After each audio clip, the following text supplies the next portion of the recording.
3 strikes. That's all it took. 3 precisely sequenced strikes executed over 5 days, each one building on the last, each one removing a layer of protection that America spent decades and billions of dollars constructing. And when the 3rd strike landed, the most advanced missile defense system ever built by any nation in human history was sitting in the desert sand of the Persian Gulf, completely blind, completely deaf, and completely useless. A billion-dollar collection of metal that could not stop a paper airplane. Iran didn't just damage American air defense. Iran performed surgery on it. And the way they did it tells you something far more terrifying than the fact that they did it at all. Here's what happened in order, because the order is everything. Step 1. Iran hit the AN/FPS 132 Block 5 early warning radar at Al Udeid in Qatar. This is a system worth over $1 billion on its own. Its job is simple and irreplaceable. It sees everything coming from Iranian airspace at a range of 5,000 kilometers. It is the first set of eyes in the entire defensive chain. Every Patriot battery, every THAAD launcher, every naval Aegis system operating in the Gulf depends on this radar to provide the initial detection that starts the interception sequence. Without it, the defenders are not degraded. They are blind. They do not know what is coming, from where, at what speed, or how many. Iran killed the eyes first. Step 2. Iran struck the AN/TPY-2 radar at Al Dhafra base in the UAE. This is a completely different system with a completely different function. The TPY-2 is the dedicated tracking and fire control radar for the THAAD battery. If the early warning radar is the system that tells you something is coming, the TPY-2 is the system that tells the interceptor exactly where to go to kill it. Without the TPY-2, a THAAD launcher can still physically fire, but it is firing without guidance. It is a sniper without a scope, a surgeon without eyes. The interceptor leaves the tube and has no updated trajectory data to follow. It misses. Every time. Iran killed the aim second. Step 3. Iran hit the THAAD battery itself. The launcher, the control systems, the entire integrated platform that cost between $1 and $1.8 billion, operated directly by roughly 95 American military personnel. By the time this strike arrived, it was almost redundant. The battery was already operationally dead. The early warning radar that fed it detection data was destroyed days earlier. The fire control radar that gave its interceptors targeting precision was rubble. Iran destroyed the battery not because it needed to, the system was already inert, but to make the statement complete. To ensure that satellite imagery would show the physical destruction of the hardware so that no official could claim the system was merely damaged or temporarily offline or being repaired. This was not a lucky sequence of hits against randomly selected military targets. This was a campaign designed at the systems level to dismantle a layered missile defense architecture from the outside in, executed in the exact order that maximizes degradation at each step. The people who planned this understood the American defense network not as a collection of individual weapons, but as an integrated system with dependencies, and they attacked the dependencies first. They knew that destroying the early warning radar would blind everything downstream. They knew that killing the fire control radar would paralyze the THAAD, even if it survived physically. And they knew that finishing the battery itself would eliminate any possibility of field repair, restoring capability before the war's next phase arrived. This level of targeting requires something that should deeply unsettle every American military planner reviewing the damage assessments this morning. It requires intimate knowledge of how the systems connect to each other. It requires understanding which radar feeds which battery, which data links carry which targeting information, which node's destruction produces which cascade of failures downstream. Iran either developed that understanding through years of careful intelligence collection, or someone gave it to them. Either answer is devastating. And now consider what is not there anymore. America built its Gulf defense posture on a concept called layered defense. Multiple overlapping systems, each covering a different threat envelope, so that if one layer fails, the next catches what gets through. Early warning radar detects at long range.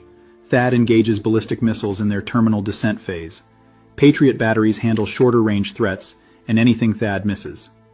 Naval Aegis systems aboard destroyers provide additional coverage from the sea. The theory is elegant. The theory assumes no adversary can degrade all layers simultaneously. The theory just met reality, and reality won. The early warning radar is destroyed. The THAAD fire control radar is destroyed. The THAAD battery is destroyed.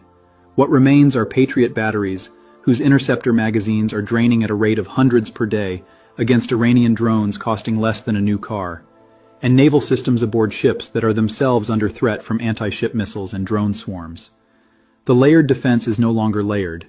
It is a single remaining sheet stretched across 11 countries, getting thinner by the hour.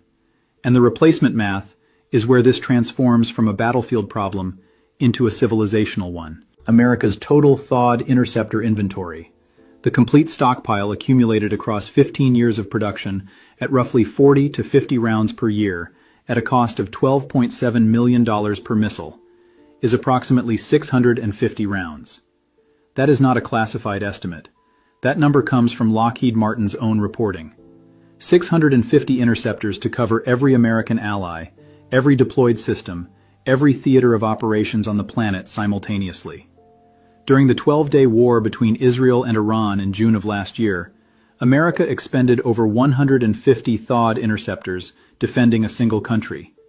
That was 25% of the entire global stockpile consumed in less than 2 weeks.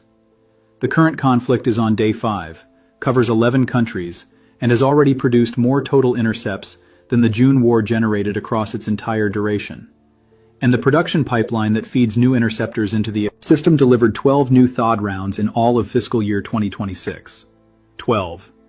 At that rate, replacing the 150 rounds consumed in June alone would take over 12 years. Now, a complete THAAD battery, not just the missiles but the radar, the launchers, the fire control architecture, the integration with the broader defense network, has been physically destroyed. The replacement timeline for that system is not measured in months. It is measured in years of manufacturing, testing, integration, and deployment.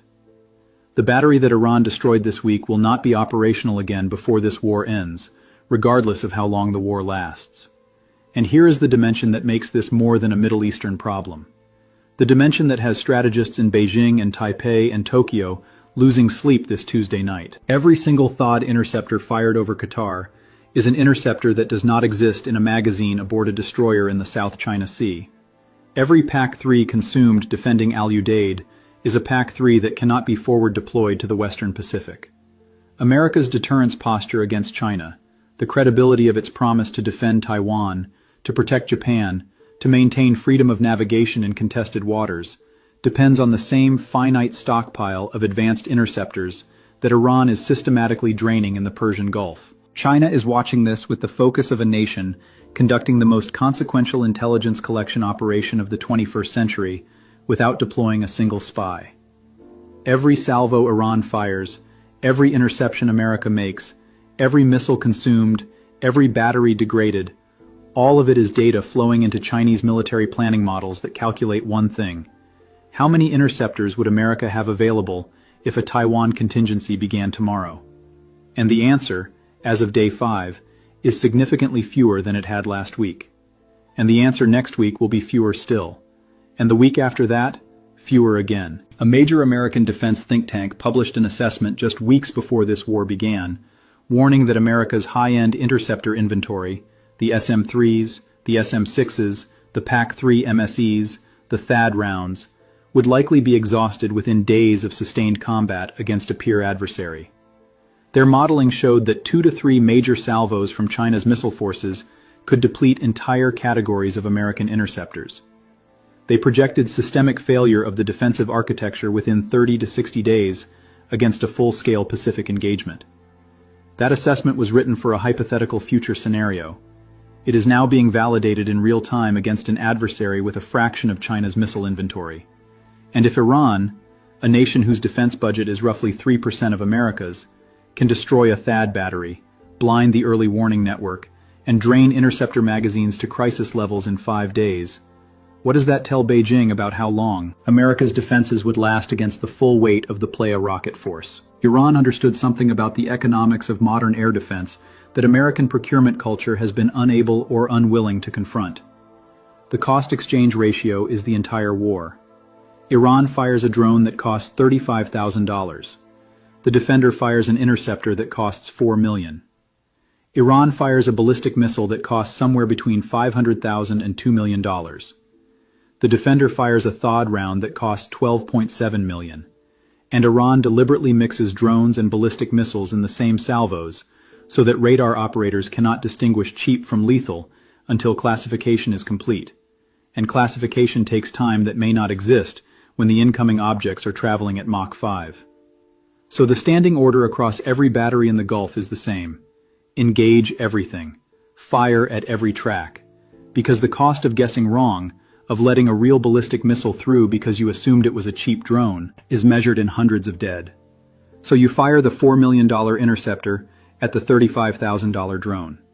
Every time. And Iran launches another one. And another. 114 times per day across the theater. Each one a transaction in which Iran spends $1 and forces its